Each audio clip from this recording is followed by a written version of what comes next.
क्या होता है जब एक राजकुमारी जो स्वर्ग की परियों से भी सुंदर थी, अपने ही अहंकार और जादू के नशे में चूर होकर अपने माता पिता के प्यार को ठुकरा देती है। अध्याय 1। प्राचीन आर्यवर्त साम्राज्य के एक समृद्ध और शक्तिशाली राज्य चंद्रिकापुरी में राजा विक्रमादित्य और रानी चंद्रलेखा का शासन था। उनकी इकलौती बेटी राजकुमारी जैनब अपने सौंदर्य और बुद्धि के लिए पूरे राज्य में प्रसिद्ध थी। वह इतनी रूपवान थी कि कहा जाता था, जब जैनब हंसती है तो फूल खिलते हैं और जब वह चलती है तो जमीन पर तारे उतर आते हैं। राजा और रानी ने जैनब को बड़े लाड़ प्यार से पाला। राजा विक्रमादित्य एक महान योद्धा थे और धर्मपरायण शासक थे, जबकि रानी चंद्रलेखा एक दयालु और पवित्र हृदय वाली महिला थीं। उनका महल न केवल राजसी वैभव से भरा था, बल्कि उसमें ऋषि मुनियों और विद्वानों का भी सम्मान होता था। जैनब बचपन से ही अपने पिता की सबसे प्रिय थी। राजा उसे अपने साथ शिकार पर ले जाते थे, उसे तलवारबाजी सिखाते थे और उसे राजकाज के बारे में बताते थे। रानी उसे धार्मिक कथाएं सुनाती थीं, उसे गरीबों की मदद करना सिखाती थीं और उसे फूलों की भाषा समझाती थीं। जैनब के जीवन में सब कुछ सुखद था। वह एक आज्ञाकारी और मधुर स्वभाव वाली लड़की थी। जब भी वह अपने माता पिता से बात करती तो उसकी मीठी मीठी बातें सुनकर वे दोनों खुश हो जाते थे। महल के सभी लोग उससे प्यार करते थे। समय बीतता गया और जैनब युवा हो गई। उसकी सुंदरता और भी निखर गई और उसकी बुद्धि और भी तेज हो गई। लेकिन इस बढ़ती उम्र के साथ साथ उसके भीतर एक और बदलाव भी आ रहा था। उसके भीतर एक अजीब सा अभिमान और अहंकार पनपने लगा था। वह खुद को साधारण मनुष्यों से ऊपर समझने लगी थी। एक दिन राजा विक्रमादित्य, जो राज्य के युद्धों से थककर घर लौटे थे, जैनब को देखकर आश्चर्यचकित रह गए। उसने अपने शरीर पर तरह तरह के मंत्र तंत्रों से सजे हुए गहने पहन रखे थे और उसका चेहरा इतना सजा हुआ था कि उसकी प्राकृतिक सुंदरता छिप गई थी। उसकी आंखें अजीब सी चमक रही थीं। राजा को यह सब देखकर बहुत गुस्सा आया। उन्होंने रानी चंद्रलेखा को बुलाया और कहा, हे देवी, यह क्या हो रहा है? हमारी बेटी को क्या हो गया है?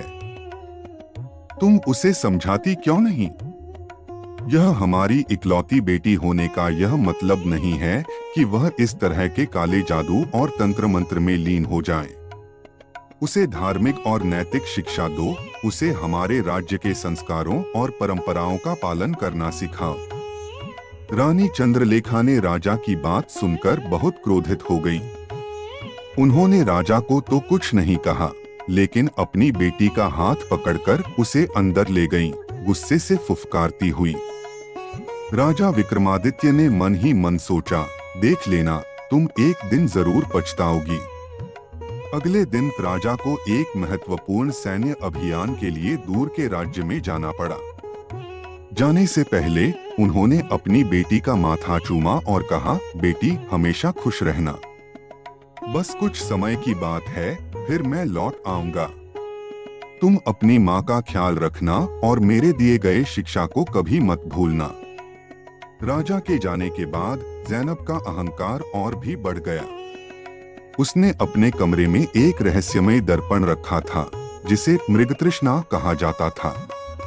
यह दर्पण उसे एक ऐसी जादुई दुनिया में ले जाता था, जहां वह हर तरह के गाने सुन सकती थी, नृत्य कर सकती थी और अपनी सुंदरता की प्रशंसा सुन सकती थी। यह दर्पण एक तरह का काला जादू था, जिसे उसने एक बूढ़ी जादूगरनी से सीखा था। जब भी वह इस दर्पण को देखती तो उसे लगता कि वह एक साधारण राजकुमारी नहीं, बल्कि एक शक्तिशाली जादूगरनी है। एक दिन रानी चंद्रलेखा घर का काम कर रही थीं, तभी जैनब उनके पास आई और बोली, माँ, मुझे वह जादुई संगीतमयी कमल चाहिए जिसे हमारे राज्य के सबसे बड़े जादूगर ने बनाया है। मेरी सभी सहेलियों के पास वह है।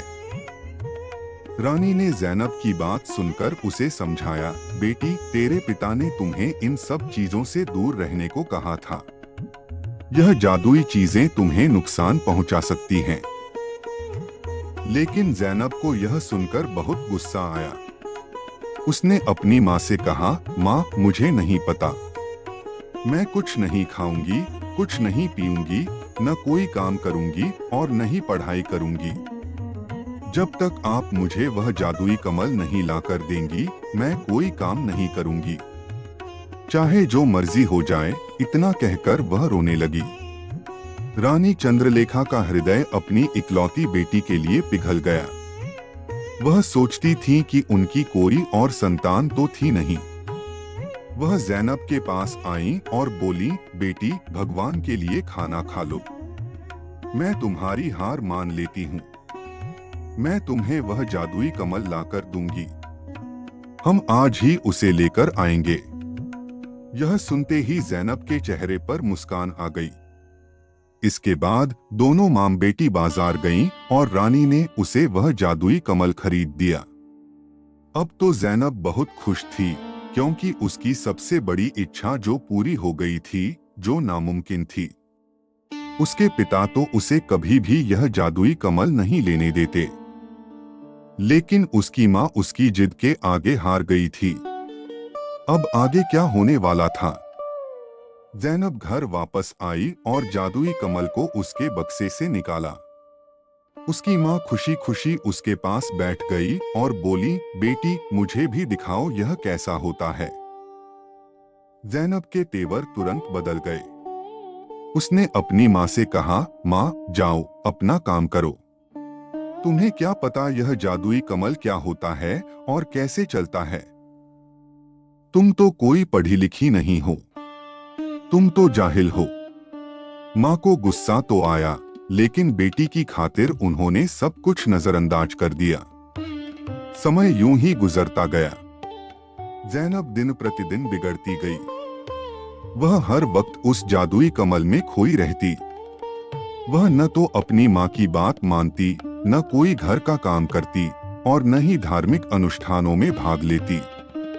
जब उसकी मां पूजा अर्चना करने बैठती, तो जैनब उस कमल से संगीत चलाकर सुनती रहती। जब उसकी मां का ध्यान पूजा से भटकता, तो वह बेटी से कहती, बेटी, इसकी आवाज कम कर लो, मैं पूजा कर रही हूँ। इस पर बेटी जवाब देती, मां, तुम पूजा कब कर रही हो? तुम्हारा ध्यान तो मेरे संगीत की तरफ लगा रहता है। मां फिर भी सब्र के घूंट पीकर रह जाती। अब उन्हें अपनी बेटी की चिंता सताने लगी। एक दिन जैनब की मां ने फिर से उसे समझाने की कोशिश की, बेटी, ईश्वर का खौफ करो। इतना ज्यादा जादुई कमल का इस्तेमाल मत करो। तुम्हारी आंखें खराब हो जाएंगी, तुम बीमार पड़ जाओगी। बेटी, मुझे तुम्हारी बहुत फिक्र है। कुछ घर का काम भी कर लिया करो। लेकिन जैनब को जादुई कमल से फुर्सत ही कहाँ मिलती थी। उसने अपनी मां को धक्का दिया और कमरे से बाहर फेंक दिया, मुझे बार बार परेशान करने क्यों आ जाती हो? जब मन करेगा मैं अपना काम कर लूंगी। उस वक्त जैनब की मां को यह एहसास हुआ कि उन्होंने कितनी बड़ी गलती कर दी। यह लड़की अब उनके हाथों से निकल चुकी है। पहले तो जैनब केवल जादुई कमल पर संगीत सुनती थी, लेकिन अब तो उसने सारी हदें पार कर दी थीं। जिस गुरुकुल में वह पढ़ती थी, वहां उसकी दोस्ती एक लड़के से हो गई जिसका नाम कालिया था। वह एक धोखेबाज और षड्यंत्रकारी था। जैनब अब रात दिन उसी से बात करती रहती। उसने अपना दिल उस लड़के को दे दिया था। वह लड़का उसे हर तरह की हरकत के लिए मजबूर कर रहा था और जैनब उसकी हर बात मानती जा रही थी। अब उसे अपनी माँ बिल्कुल भी अच्छी नहीं लगती थी। वह अपनी माँ को बर्दाश्त नहीं कर पा रही थी। बस वह हर वक्त यह दुआ करती, कोई ऐसा दिन आ जाए और मेरी माँ कहीं गायब हो जाए, घर से ही चली जाए और मैं उस लड़के से जी भर के बातें करूं। एक दिन जब वह उस लड़के को अपनी चित्रकलाएं भेज रही थी, तो जैनब की माँ ने उसे देख लिया।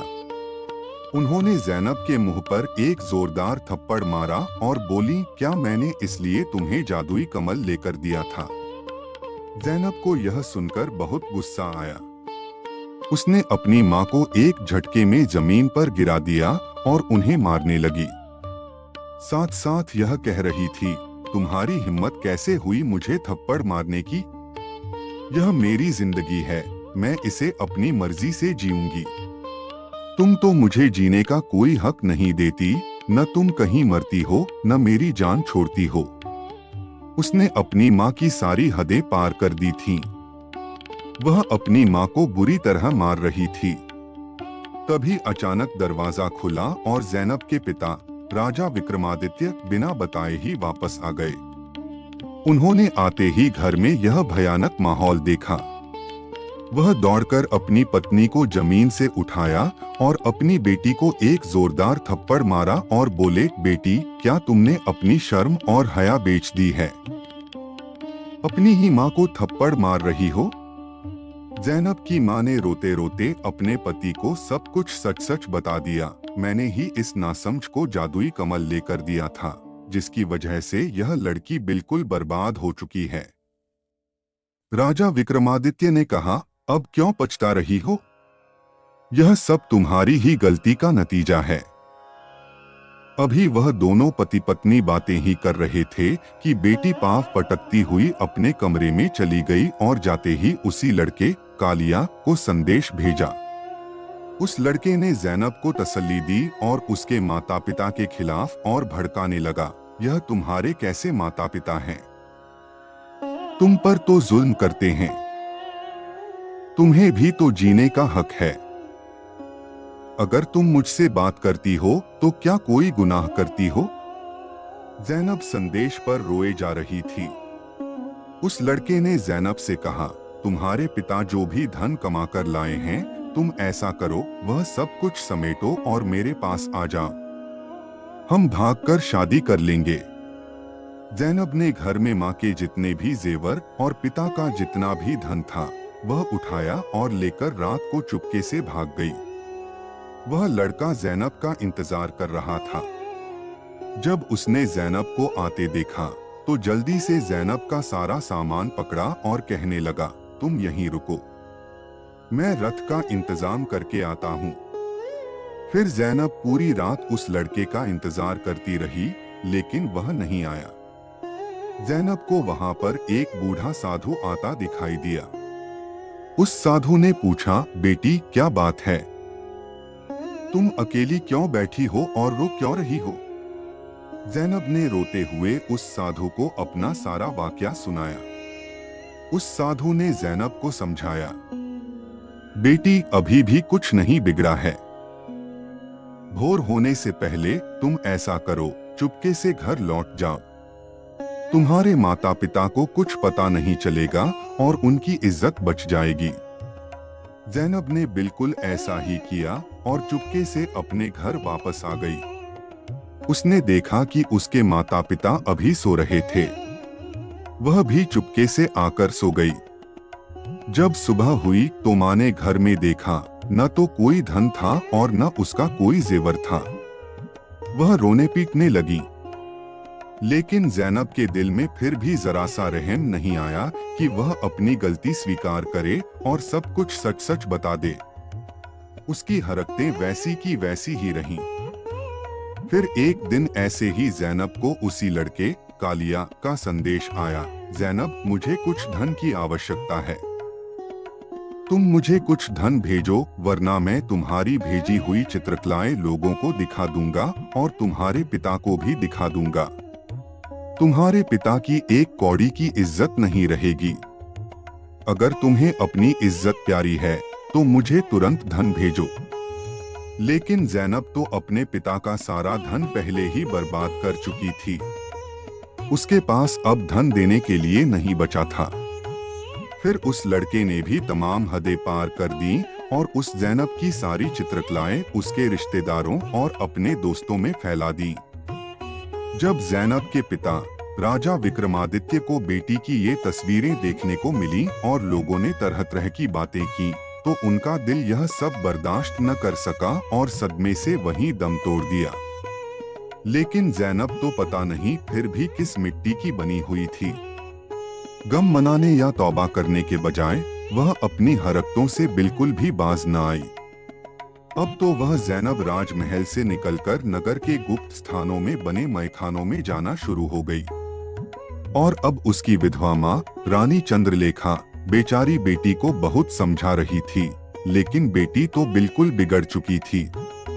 अब ज़ैनब ने रात को भी देर से आना शुरू कर दिया, क्योंकि अब पिता का साया उसके सिर पर नहीं रहा था जिसने उसे डांटना था। इसलिए वह और भी आजादी से घूमने लगी। उस लड़की को घर की कोई फिक्र नहीं थी। घर में मेरी माँ किस तरह से जीवन बिता रही है, किस तरह मेरे खाने पीने का इंतजाम कर रही है और किस तरह घर का किराया दे रही है, उस लड़की को हर वक्त अपनी ही पड़ी रहती थी। अब तो वह अक्सर ही अपनी माँ को बिल्कुल नजरअंदाज करने लग गई थी। उसने अपनी शिक्षा को बीच में ही छोड़ दिया। अब उसे कुछ रहम आया और अपनी माँ का हाथ बटाने के लिए एक जगह नौकरी करने लगी, जहाँ वह जादू टोने के सामान बेचती थी। माँ इस बात पर तो बहुत खुश थी कि उसकी बेटी घर के खर्च चलाने के लिए धन कमा कर ला रही है और उनकी फिक्र भी कम हो गई। लेकिन वह इस बात पर बहुत ज्यादा परेशान थी कि 15 वर्ष की लड़की अक्सर रात तक बाहर रहती थी। उसका जादुई कमल भी बंद होता और वह अपनी माँ को यह बहाना करती कि काम की अधिकता की वजह से वह उसे बंद कर देती है। ज़ैनब की माँ को उसके इस झूठ से शक हुआ। रानी चंद्रलेखा और ज्यादा परेशान रहने लगी थीं और उन्होंने एक बार फिर से सोचा, मैं किसी तरह अपनी बेटी पर नजर रखूं ताकि यह दोबारा पहले वाली गलती का शिकार न हो जाए। इसलिए उन्होंने अपने घर के बाहर एक जादुई यंत्र लगवा दिया जो सब कुछ रिकॉर्ड कर लेता था और रोजाना सुबह उठकर वह उसकी रिकॉर्डिंग देखती और यह जांच करती कि रात में उनकी बेटी कितने बजे घर आई थी। ज़ैनब अपनी माँ की इस हरकत से बहुत ज्यादा परेशान थी और बहुत गुस्से में भी थी और उसने अपनी माँ से झगड़ना भी शुरू कर दिया। तुम अपनी बेटी पर शक कर रही हो, यह अच्छा नहीं है। लेकिन ज़ैनब की माँ ने वह जादुई यंत्र लगाए रखा और रोजाना की बुनियाद पर यही जांच कर रही थी कि उनकी बेटी रात को किस वक्त घर लौटती है। एक दिन ज़ैनब अचानक गायब हो गई। माँ को उसी बात का डर था और वही हुआ। ज़ैनब की माँ अब कई दिन तक उसका इंतजार करती रही। न ज़ैनब को घर वापस आना था और न वह आई। ज़ैनब की माँ की हालत अब खराब होने लगी थी और उन्होंने बदनामी के डर से किसी से भी इस बात का जिक्र नहीं किया कि उनकी बेटी घर से भाग गई है। उस दिन ज़ैनब की माँ अपने घर के दरवाजे पर खड़ी थी। अपनी बेटी की राह देखते देखते अचानक बेहोश होकर गिर पड़ी। मोहल्ले वालों ने रानी चंद्रलेखा को उठाया और अस्पताल में भर्ती करवा दिया। लोगों ने यह भी बात नोटिस की कि रानी के अस्पताल पहुंचने पर भी ज़ैनब अस्पताल नहीं पहुंची और न ही वह अपने घर में मौजूद थी। मोहल्ले वालों ने इस बात को गंभीर मामला जानकर तुरंत राज्य के पहरेदारों को खबर कर दी। पहरेदार जब ज़ैनब के घर पहुंचे तो सारा माजरा उनके सामने बयान किया गया। ज़ैनब कई दिन से गायब है, उसकी माँ अस्पताल में पड़ी हैं, जो कोमा की हालत में है। पहरेदारों ने कार्रवाई करते हुए घर की तलाशी ली और उसी घर की तलाशी के दौरान दरवाजे पर लगा हुआ जादुई यंत्र भी देखा और उसकी सारी रिकॉर्डिंग भी देखी और उस यंत्र की सारी वीडियो रिकॉर्डिंग अपने जादुई मणि में ले ली। तो उस यंत्र की वीडियो का विश्लेषण किया गया, लेकिन कुछ पता नहीं चला। जब पहरेदारों की टीम महल के पास के घने जंगल की तरफ गई तो उन्होंने देखा कि ज़ैनब झाड़ियों में बेहोश पड़ी हुई थी। पहरेदारों की टीम ने जल्दी से उसे महल के वैद्य के पास ले जाया गया, लेकिन वह कुछ ही देर में तड़प कर इस दुनिया से चली गई।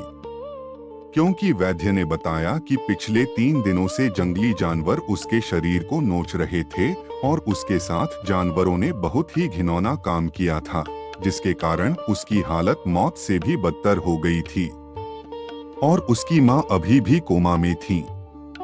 वह बेहोश थी। उसकी माँ को पता भी नहीं था कि उनकी नाफरमान औलाद इस दुनिया से जा चुकी है।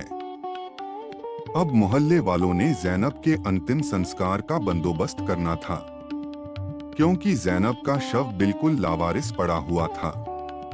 उसका पिता नहीं था और उसकी माँ बेहोश थी, तो नगरवासियों की यह जिम्मेदारी बनती थी कि वह उसके अंतिम संस्कार का इंतजाम करें। नगर की महिलाओं ने जैनब को स्नान कराया, तो उसी वक्त स्नान कराते ही जैनब के शरीर से अजीब सी दुर्गंध उठने लगी। स्नान कराने वाली महिलाएं तौबा तौबा करते हुए स्नान करा रही थीं। जब वे वहां से बाहर निकलीं और बाहर खड़े पुरुषों से कहा, मृत शरीर में से इतनी बदबू आ रही है, आप लोग ऐसा करें, बिना स्नान के ही इसको दफना दें, क्योंकि कोई भी इंसान इस बदबू में खड़ा नहीं हो सकता। मोहल्ले के पुरुषों ने उन महिलाओं को समझाया, यह सब आपका काम है। वह जैसी भी थी, तुम लोगों का फर्ज बनता है उसे स्नान करा। वह एक मुसलमान लड़की थी। बेशक वह अपने माता पिता की नाफरमान थी, उसने अपनी जिंदगी में बहुत गुनाह किए थे, लेकिन हम यह गुनाह नहीं कर सकते कि उसे बिना स्नान के दफना दें। आप लोग थोड़ी सी हिम्मत करें, मुंह पर कपड़ा रखकर उसको स्नान कराएं।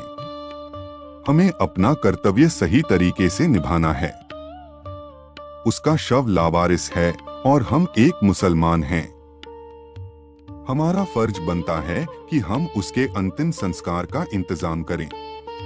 अगर हम उसको बिना स्नान के दफना देंगे तो कयामत के दिन ईश्वर हमसे भी सवाल करेगा। मोहल्ले के पुरुषों ने उन महिलाओं को ईश्वर का खौफ दिलाया, तो उन महिलाओं को एहसास हुआ और उन्होंने मुंह पर कपड़ा डालकर जैनब को स्नान कराया। महिलाओं का काम तो यहीं पर पूरा हो गया। अब पुरुषों की बारी थी। उन पर एक अजीब परीक्षा आ गई थी। जैसे ही उन्होंने जैनब के शव को उठाया, तो चारपाई इतनी भारी हो गई कि उनसे उठाई ही नहीं जाती थी। सब बहुत परेशान थे। अचानक से भयंकर तूफान शुरू हो गया। दोपहर का समय था और सभी लोग तूफान के थमने का इंतजार कर रहे थे, ताकि वे जैनब को सही तरीके से दफना सकें। दोपहर से रात हो गई और तूफान और भी तेज हो चुका था। बाहर का मौसम इतना खराब था कि कोई भी इंसान बाहर निकलकर जैनब का अंतिम संस्कार नहीं कर सकता था। लोग परेशान थे। 3 दिन तक लगातार तूफानी बारिश होती रही।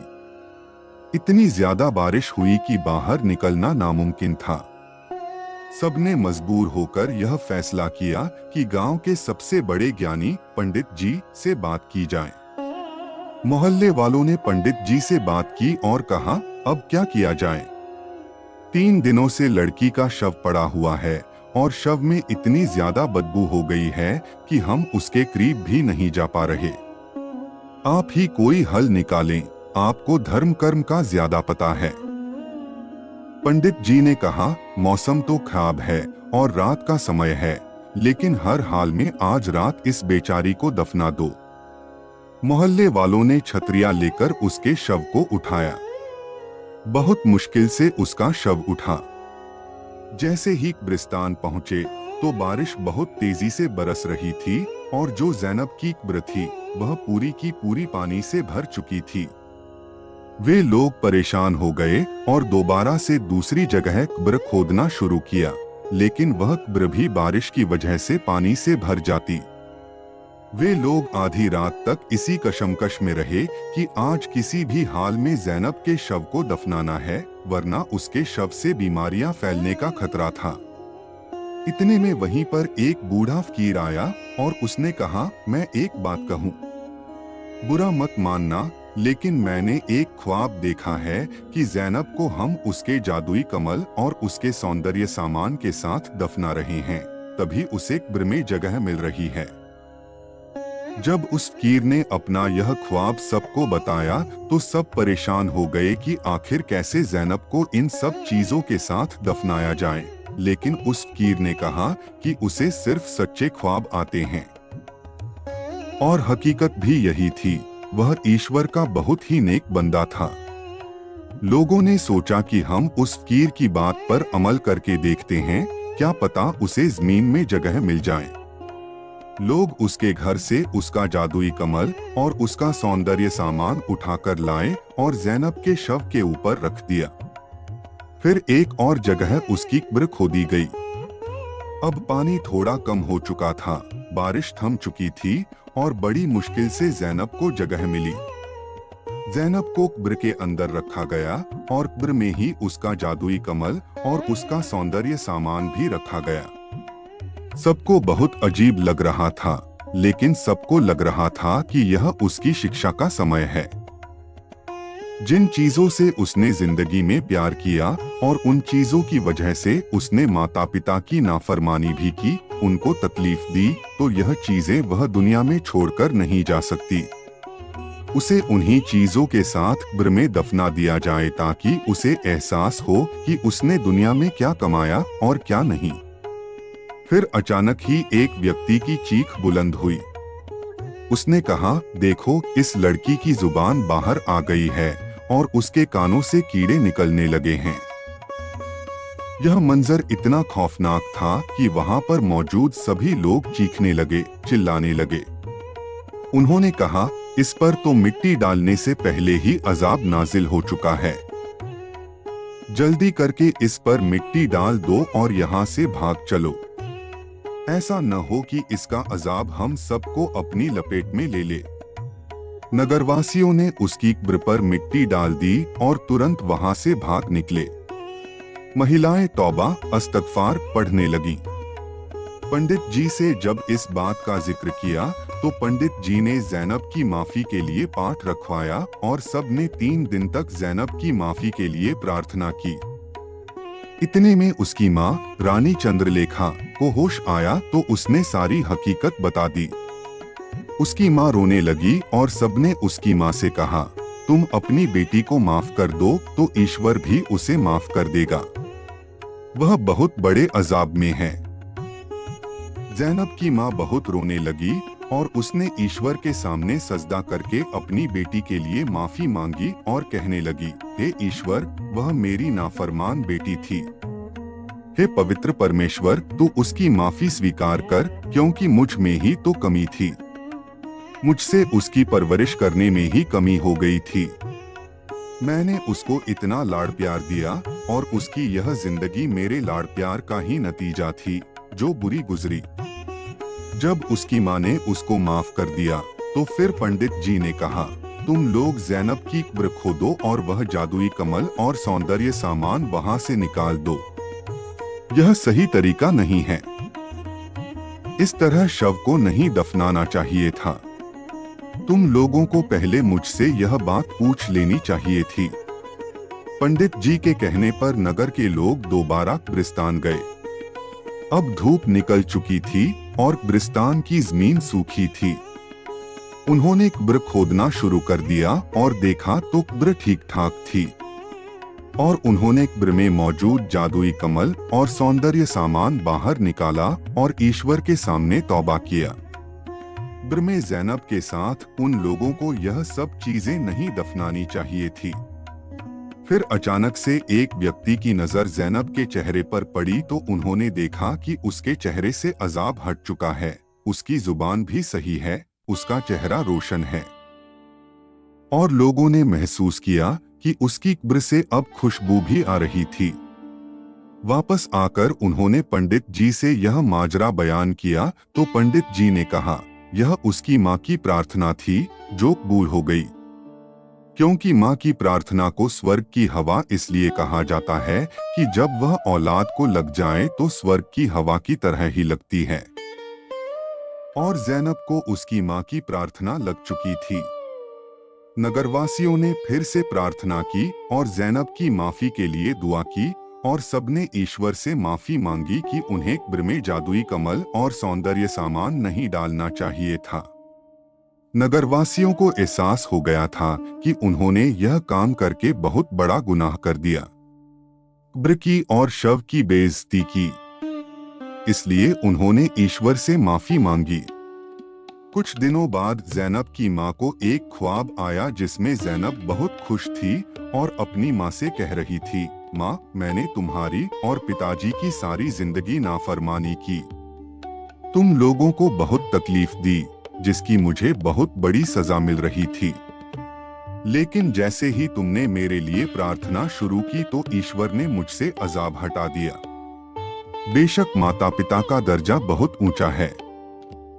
काश मैं आप लोगों की नाफरमानी न करती और आप लोगों की आज्ञाकारी होती तो यह जो अजाब मुझे मिला था वह भी न मिलता।